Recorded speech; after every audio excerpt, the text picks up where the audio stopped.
Hi, Crush. Pwede ka bang maging akin? Kasi malapit na kasi yung Pasko. Pero wala ka pa rin sa feeling ko. Opa. Nang sumaya naman ako sa feeling mo.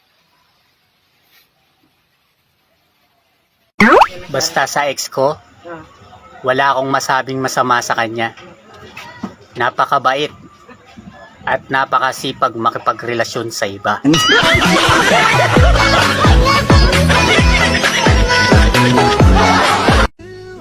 Nalibugan man ako sa'yo noon. Sorry. Tigang lang yun. Di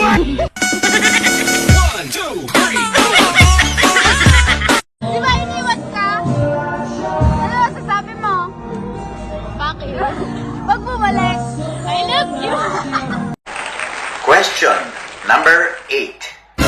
Sa panahon ngayon, ano ang pinakamabisang contraceptive para hindi mabuntis ang jowa mo? Video call.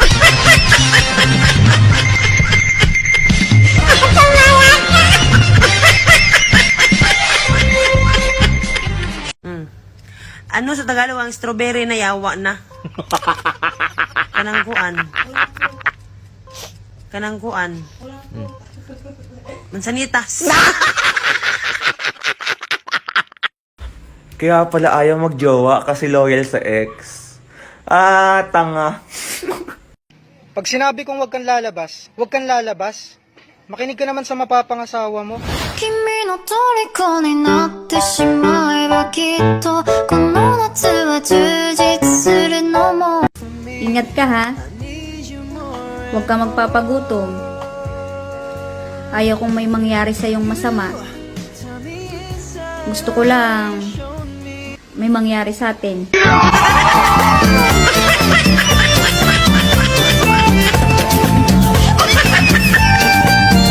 Paboritong amoy. Bagong ligo. Okay, may mga ilang bagay, sasabihin mo lamang kung kailan mo ginagawa, araw o gabi. Number 1, romantic date. Gabi. Sex. Araw-gabi.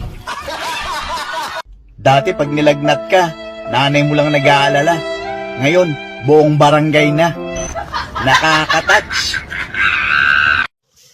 Kung wala akong pag-asa sa kanya, at least siya yung pag-asa sa akin. Apir! Hashtag pag-asa. Now watch me whip, hey. Now watch me nay nay. Okay.